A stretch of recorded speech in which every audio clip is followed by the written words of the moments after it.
It's Bullseye. I'm Jesse Thorn.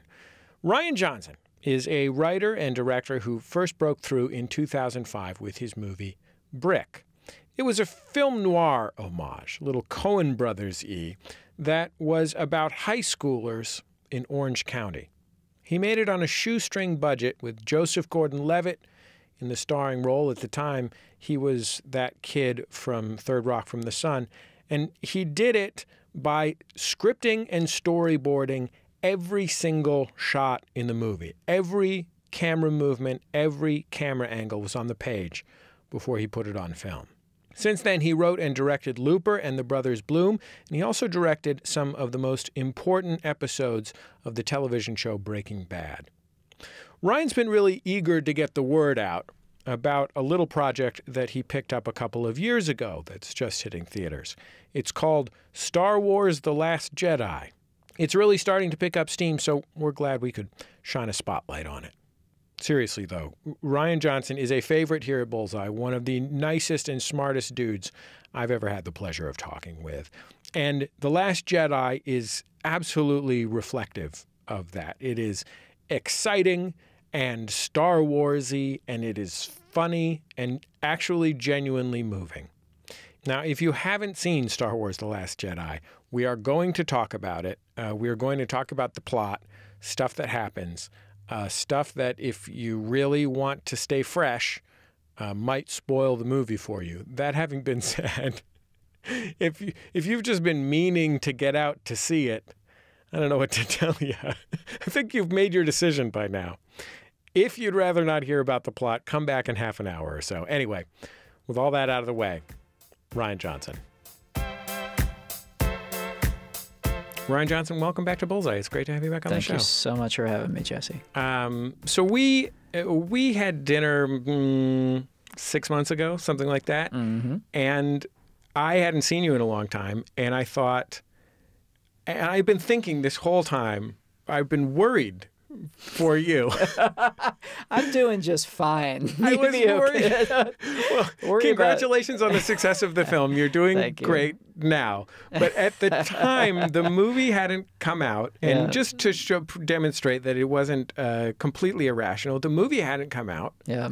I thought you thought and think that you're wonderful, and I loved your other films. Oh. But I was like, I can't imagine how anyone could ever win making a Star Wars movie. Hey, the trick to it is to define your definition of winning in a very specific way. But you said to me, when I said that to you, I was like, that's got to be terrifying to be in charge of a star. It's like $1 billion of somebody's money. Yeah. And I mean, maybe it's even literally $1 billion of somebody's money, depending on how you count. Right. And, you know, it's at the hopes and dreams of all these people who are obsessed with the, you know, maybe the most important American cultural phenomenon of the past 50 years. Yep. Except for maybe football. Maybe. And you said to me so plainly that you weren't that worried about it. And you were mostly glad you got to make a Star Wars movie, and I still am not sure that I believe you. I don't know, man. It's true, and maybe that I don't know if that's a good thing or a bad thing. But I kind of feel like Mr. Magoo, kind of like blindly walking forward through all this. But no, the thing is, I don't know. You have to define what you're in it for, you know, and what you're going to get out of it and what you possibly won't, you know. You know, when Kathy Kennedy first asked me if I wanted to do it, you know, I took a little time to think about it. And what I thought about was kind of why I wanted to, you know, I could feel in my heart I really wanted to do it. And I thought, well, it's I don't know. I feel like I was able to, first of all, have an incredible experience with some amazing people. I just had the time of my life the past few years. And then make something that I'm really proud of that is a very, in its own way, like personal movie for me that I feel like is a Star Wars movie. How did you get the job? Kathy Kennedy just came to me. She's like the boss of Lucasfilm. She is. She runs Lucasfilm, and she's a legendary producer. Obviously, she worked with Spielberg. She goes back ways, and for me, she was kind of the first producer, one of the very first producers whose name I started recognizing when I was young. Like, oh, all my favorite movies have Kennedy Marshall on them, you know. And so she literally like called you and said, "Do you want to make a Star Wars movie?" Or did she say, "Can you come have lunch with me and I'll decide if you have the temperament to take my $1 billion"? It was weirder than that. It was I had a couple general meetings with her and we had really gotten along, and then she called me in for what I thought was another general meeting. Just like what are you up to now? Here's kind of what we're doing. Okay, let's keep in touch, like that kind of thing. So I walked into the room literally having no idea what was coming. And she shut the door behind me and she said, you know, no one knows this yet, but JJ's not coming back for 8. We're not going out to a bunch of people. I just want to sit down with you and see, do you want to do it? And you can just imagine how I felt, because it's how you would feel if that happened to you. You're a more skilled filmmaker than I, right? I don't know. In that moment, though, I was just, my brain was leaking out of my butt. Yeah. Nothing can really prepare you for that. Do you remember what you said? I literally do not. I know that I asked if I could think about it, you know. I think she looked kind of confused that I was asking that. But I wanted a little bit of time to think about it, you know, and think it over. But no, I don't really remember the rest of the meeting. Something that you have brought to the newer Star Wars films that I didn't see a ton of before is humor. You know, I think there's a fair amount of humor in the original 3 Star Wars movies, and there's especially a lot of kind of homage to the film comedy of the, you know, that kind of dialogue-driven film comedy of the 30s and 40s. Yeah. Sort of. Yeah. There's a lot of repartee. Yeah. Not a ton of like jokes, relatively. Yeah. And not a ton of jokes that are driven by. I mean, this is from my memories. I saw these movies 10 years ago. Yeah. Not a lot of jokes that are driven by the camera. And your film right away has jokes that the movie knows is funny. It's not a Zucker Brothers movie. You know, you're not hitting rubber chickens with baseball bats. It's reasonably light on its feet. But I imagine that you had the idea at some point, like, I think these could be fun, and we don't want to make a bunch of new Batman movies where everything is sad. Those are really cool movies. Yeah. But I imagine it was also a choice to be like, this is going to be more than like a wisecracking character. Well, I don't know.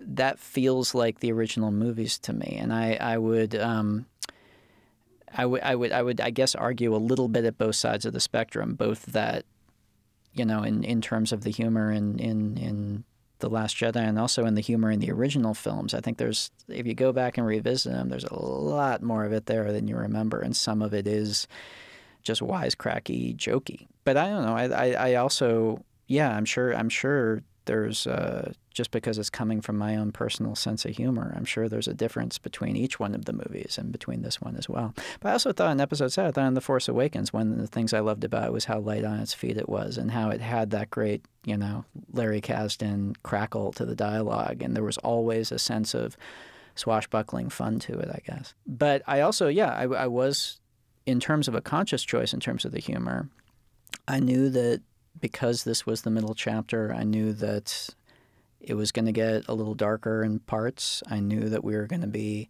throwing some rough stuff at these characters. I also, quite frankly, knew that we were going to be sitting on an island with Rey and grumpy old Luke debating religion for half the movie. And Star Wars has got to be the number one thing. If you were to ask me, what does 10-year-old you think Star Wars is, it's fun, you know. And so it was really important to me to get humor in there and to have this thing be a blast, you know, on every level. I want to ask you about a particular part of putting humor into this movie that is not a problem for most filmmakers who are making funny films. Yeah. It is this. When Judd Apatow makes a movie, great comedy producer and director of our time, he writes a lot of jokes. They put a lot of jokes in the movie on set. They figure out a lot of jokes in the film, maybe through their filmmaking choices, and so on and so forth. And then he basically takes it on a road show. Right. He shows it to 50 sets of people. Right. And makes a little chart of what works and what doesn't work. Yeah. And you're making a Star Wars movie where, like, practically the first actual group of people who saw it was sitting in an auditorium in tuxedos. It's funny. I have always hated the testing process where you take a movie, and this several times during post-production, you'll pay for this company to set up a screening of randomly invited people who fit certain demographics that you're looking for. And then they all fill out cards after. And you can also listen to, more useful, you hear them react to it.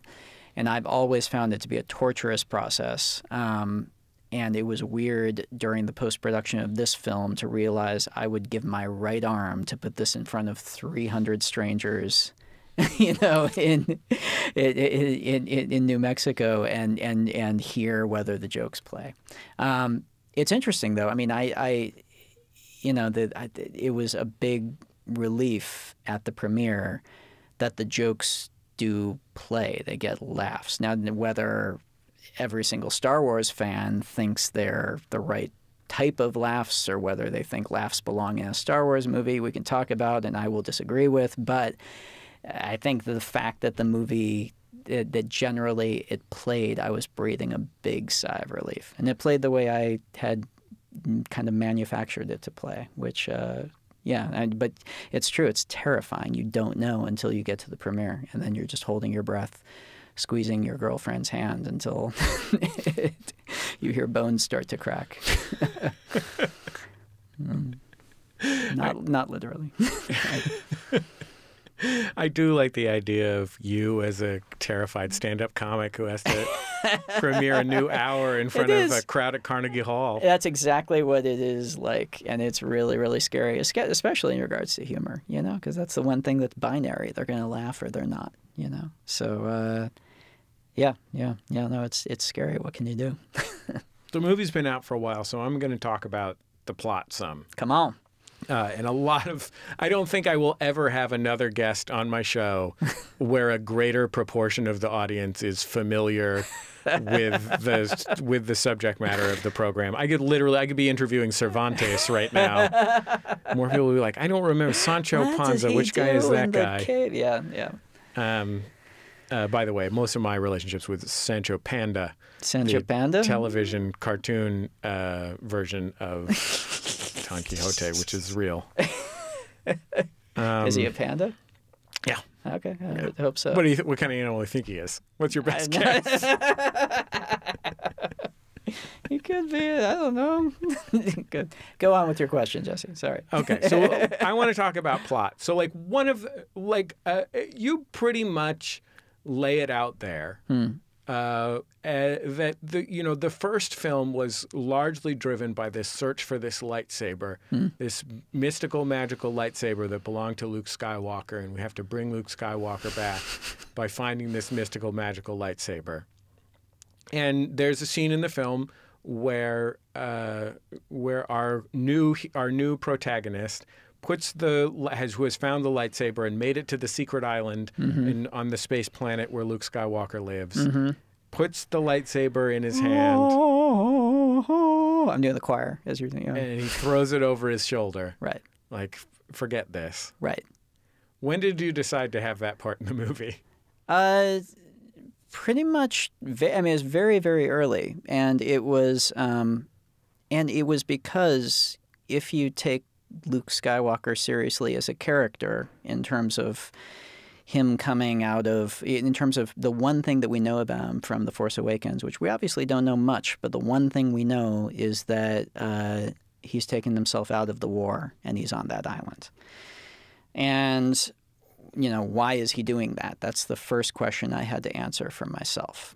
Not what do I want Luke Skywalker to be? What would I love to see Luke Skywalker doing? If I drew a picture of Luke, what would he look like? No, I had to figure out from that piece of information, why has this person who I grew up with him as one of my heroes, why is he there? Why is he doing that?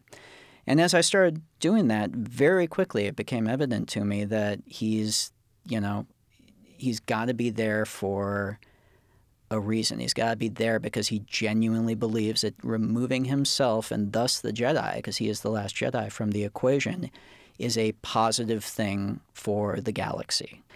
And once I kind of hit that and realized, okay, he genuinely thinks that if he brings the Jedi back, it might satisfy the galaxy's, for lack of a better word, fanboys who wanted to see Luke back, but it's going to do more harm ultimately than good. It's going to start up the same cycle, that he needs to remove it so that the light can rise from a worthier source. And then it's a burden that he's taken on his shoulders of taking himself out of the fight. And he's essentially doing what he couldn't do in Empire, which is to, not jump back in when he hears the cries of his friends in danger, but keep himself where he needs to be, in his mind at least.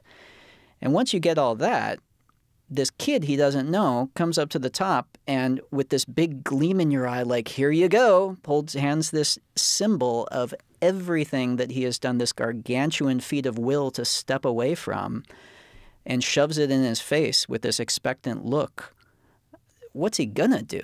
Fire it up and say, oh, okay, I guess you found me, let's go? No, if you're actually tracking where his head should be at, I don't know, it's obviously a big dramatic gesture in terms of that, but it seems to me like it didn't even seem that controversial. It didn't seem like, oh boy, this is gonna really test the waters. It just seemed really like what he would do. So many of the conflicts in the movie are about people wanting to do simple things and being faced with simple hero things and being faced with complications. I think my favorite Star Wars movie is probably Star Wars. And I also like Empire Strikes Back, people who like that one better. Yeah. But I really like Star Wars, and Star Wars seen through the lens of 40 years later is, still a very impressive achievement. It definitely looks like it invented a lot of stuff. Yeah. But like one of the things that's really neat about it is how clean it is, how simple it is. It's just some stuff happening because good guys are against bad guys and blah, blah, blah, blah, blah, right? So was it an advised choice to set up the idea that I want to have, I don't want to say more than that because it feels like a value judgment, but something other than that, right?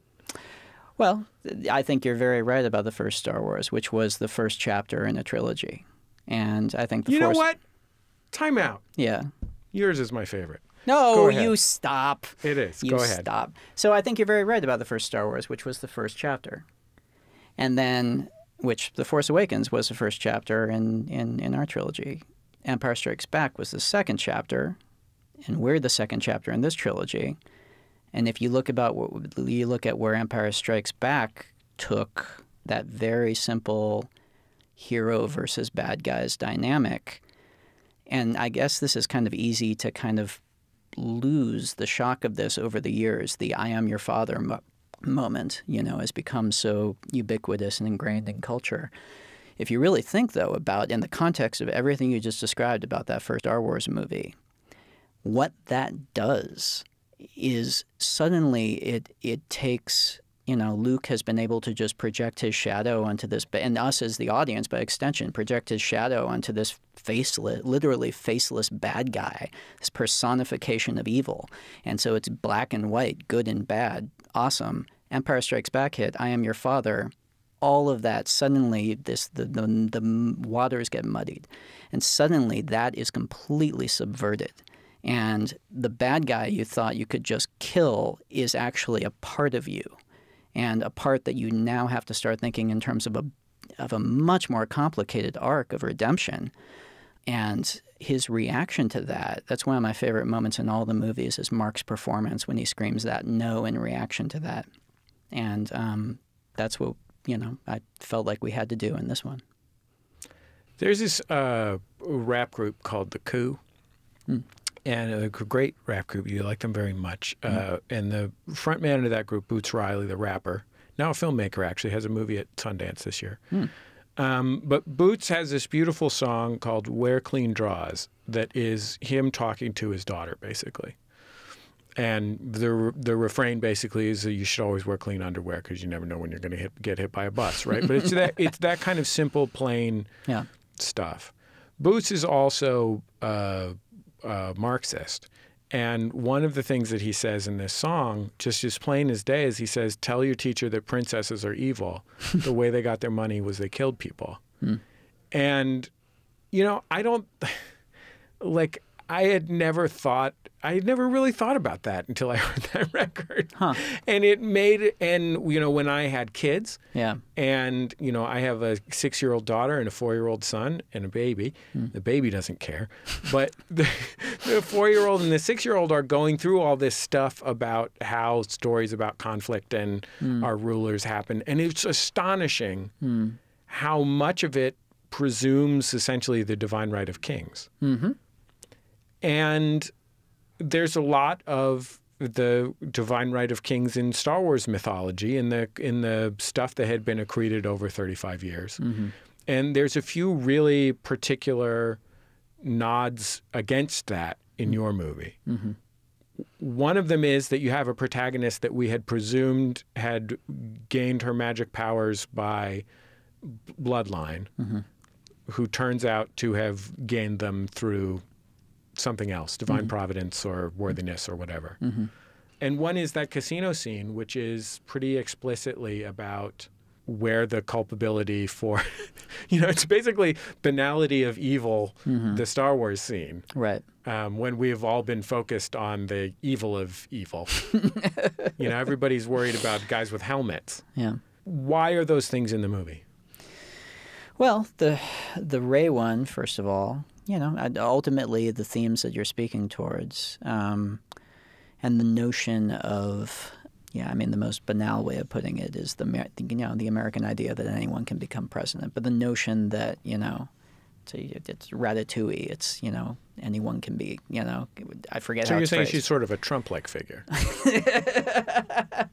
Is that right? I'm going to respond. looking for a pull quote. You're just trying to get me in trouble. But also, I mean, the honest to God truth, though, is that decision to have her, essentially her parent, to say no, her parents are not only are they not Luke Skywalker, they're not whoever it is that you thought they were, or you wanted them to be, they're also not important. That actual decision did not come from an ideological stance of wanting to tear down some structure of whatever, of privilege. It came from character and story. It came from what is the heart. As I was digging into this, I'm like, okay, we're going to address this in this movie. What are all the options for who Rey's parents could be, and which one of them would be the hardest one for her as a character to hear? And by extension, us as the audience to hear. What would be the thing that would challenge her the most? And the answer is very obviously, because she's looking for identity, and she's looking kind of for, you know, a path to identity. She thought she was going to get it through Han Solo in the first movie. She thought she was going to get it at her parents going back on Jakku. This movie, she thinks Luke Skywalker is going to give it to her. And she still has that thread in her head that, you know, and we do too, obviously, that, oh, her parents are going to define her, is going to hand her her place in the story. And if that had happened, that would have been the easiest possible thing she and us could hear. It's almost weird. It's the inverse of Luke and Vader in the original trilogy, where the hardest thing for him to hear was, I am your father. Whereas here, the hardest thing for her to hear is, nope, your parents are not going to define you in this. You're going to have to stand on your own 2 feet and define yourself. And you're not going to get the easy answer here because you're a hero, and heroes don't get easy answers, man. You're going to have to figure it out. There's one last thing I want to talk about. Carrie Fisher died after this movie was made, and she has a wonderful performance in the movie.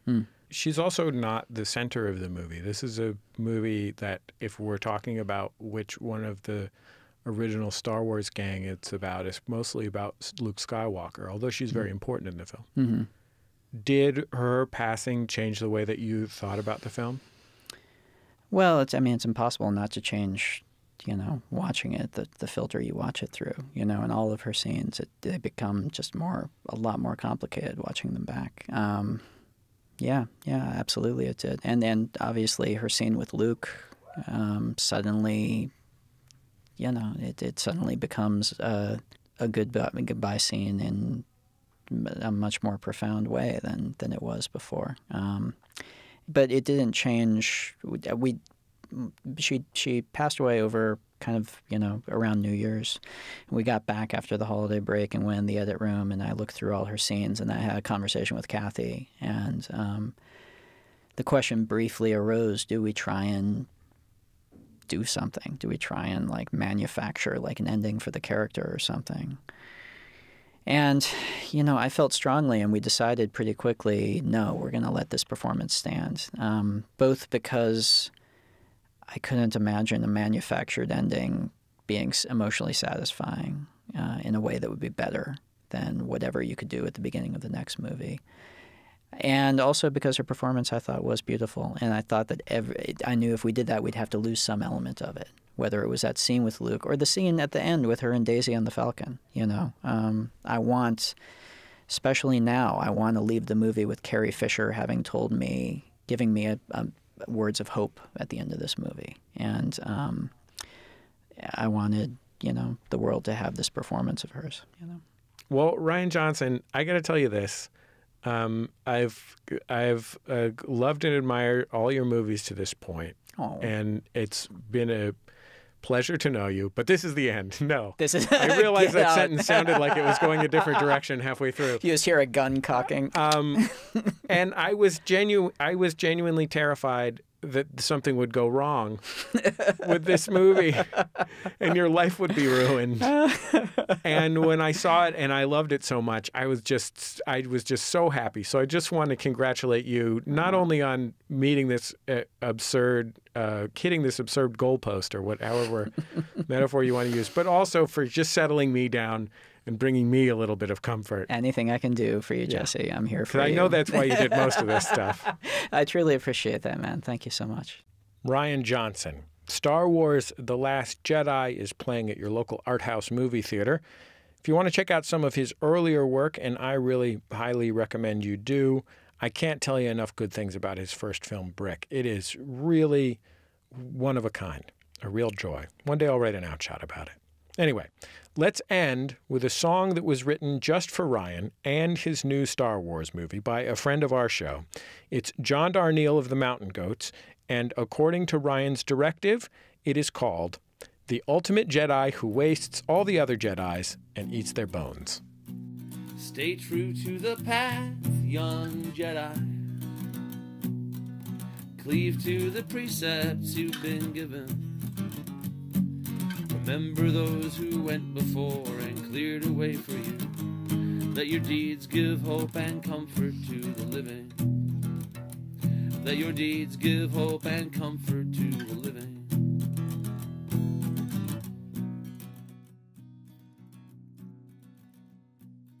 Do your best.